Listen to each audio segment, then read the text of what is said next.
All right, let's jump right in. Welcome to this explainer where we're gonna unravel one of history's absolute greatest illusions.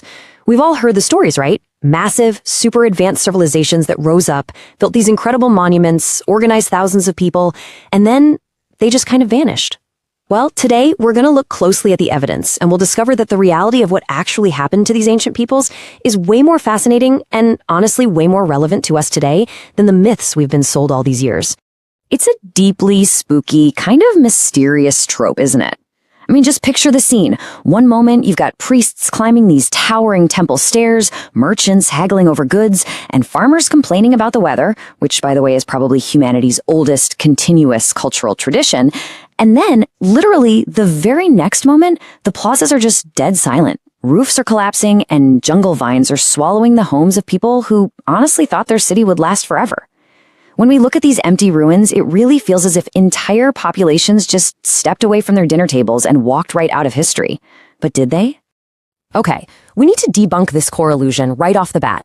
Human civilizations do not vanish like some magician's assistant into thin air. They just don't evaporate. When things go wrong, they leave things behind: ruins, altered landscapes, borrowed words, and most importantly, living descendants. So the real mystery we need to solve here isn't, where did everybody go? It's why the complex systems holding them together, their political and urban structures, why did those eventually stop working? Section 1. When systems stop working, the Maya and Indus. You see, nature doesn't just press a giant red button to end a society. Just take a look at the compounding pressures that struck the southern Maya lowlands during the 8th and 9th centuries. We usually think of the Maya as this sudden overnight disappearance, but the reality, it was a really slow-moving crisis. Climate records actually show severe, repeated droughts over a long period. Now imagine you are a Maya king. Your authority, your sacred power, it's all entirely based on your ability to maintain order and literally commune with the gods. Suddenly, you're facing a massive PR crisis because the gods have seemingly canceled the rain. But instead of adapting, these rulers demanded even more labor to build prestige monuments, basically trying to prove they were still in charge, all while fighting these intensified regional wars over shrinking water supplies. It was just a massive, vicious cycle of stress. So the absolutely crucial point here is how we actually define the word collapse. Collapse is not an apocalypse. It's more like a chain of local breakdowns. The Maya people didn't just die out. When the food stopped growing and the water dried up, they made a really rational decision. They realized that leaving offered much better survival odds than staying put, so they moved. They moved to places with more reliable water and safer communities. Yes, the jungle quietly reclaimed their old ceremonial centers, and sure, that created this dramatic illusion that they vanished. But remember, millions of Maya people are still alive today, carrying on those exact languages and traditions. And, we see a very similar timeline of adaptation over in the Indus Valley civilization. For a long time, the older theories blamed their decline on some sudden, apocalyptic invasion.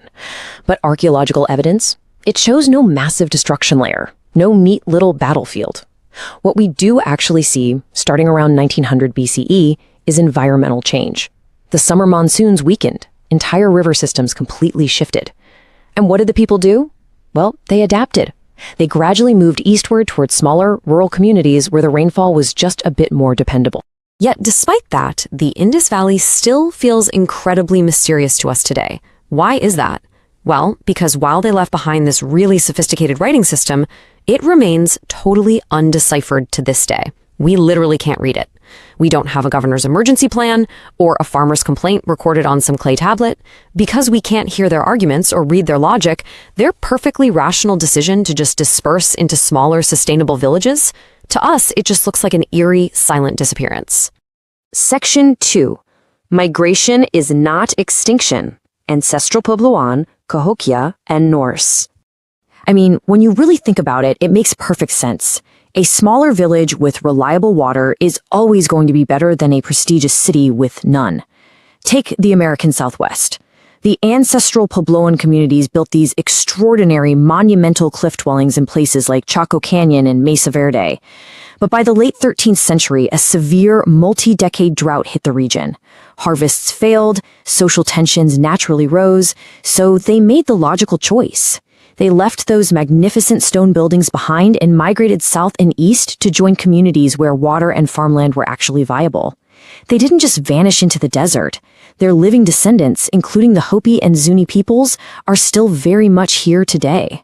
We can really see how this idea builds when we look at Cahokia, which was this ancient, massive mound-building center near modern-day St. Louis. Looking at Cahokia really forces us to ask a basic question: what exactly is a city? A city isn't just a bunch of buildings.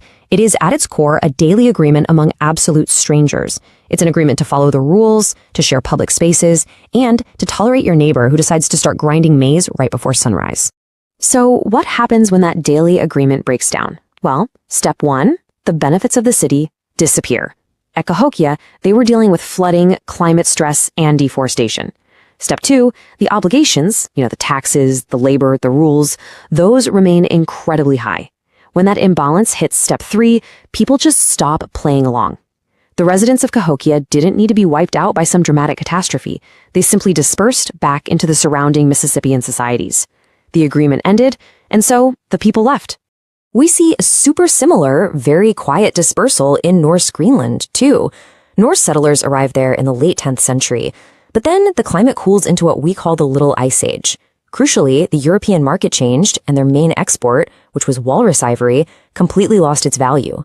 Trade ships simply stopped visiting. There was no violent massacre that ended the Greenland colony. It was just a gradual erosion of their economic purpose. In fact, one of the very last written records we have from the colony is a perfectly ordinary wedding at Halsey Church in 1408. After that, the remaining colonists likely just packed up their stuff and sailed back to Iceland or Europe. They closed the doors, and nobody ever returned to open them.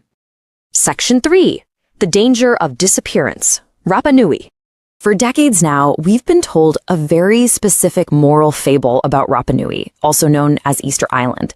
It's the myth of ecocide, this idea that the islanders foolishly cut down every single tree to move their massive moai statues, exhausted all their resources, and entirely destroyed themselves in this catastrophic population crash. But the reality? It tells a completely different story. It's actually a history of incredible resilience and adaptation.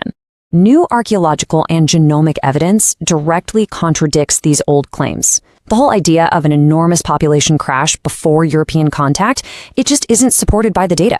The island actually maintained a smaller, highly sustainable population. When they lost their tall palm forests, they didn't just throw their hands up and give up.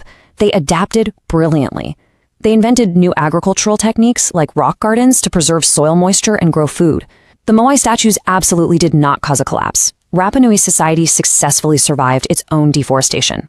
So what was the real catastrophe then? Well, it happened post-contact. When ships from the outside world arrived, they brought introduced diseases to a population with absolutely no immunity. And this was followed by horrific 19th century slave raids that literally carried away their cultural experts, along with severe colonial exploitation and violence. This old collapse myth is actually quite dangerous because it wrongly blames indigenous victims for destroying their own environment while completely ignoring the catastrophic externally imposed violence that actually decimated their population. Section 4. Will we disappear? Now it's time to connect these ancient historical lessons directly to our modern society today. To quote one of our sources, civilization is not a species. Its collapse does not require its people to become extinct. Humanity doesn't just pass through these forgotten, numbered global cycles of complete wipeouts. Our systems, our governments, our supply chains, our monumental architecture, they can, and they definitely do fail. But people improvise, we adapt, we move toward resources, we abandon failing institutions, and we preserve our histories. Just think about how future archaeologists might view us. Imagine them standing in the flooded remains of our modern coastal cities, maybe 1,000 years from now.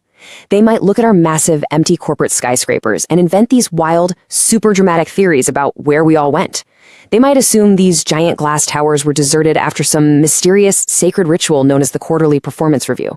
I mean, we laugh, but that is exactly what we do to ancient peoples. We won't have been mysterious to ourselves.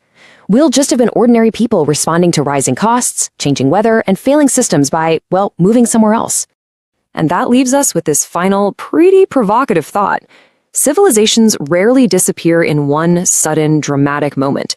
First, the reasons to remain disappear. Then, the people carry their history somewhere else. So, when our seemingly permanent systems eventually fail, where will we carry ours? Thanks for exploring this explainer with me today, and hey, keep questioning the myths you've been told.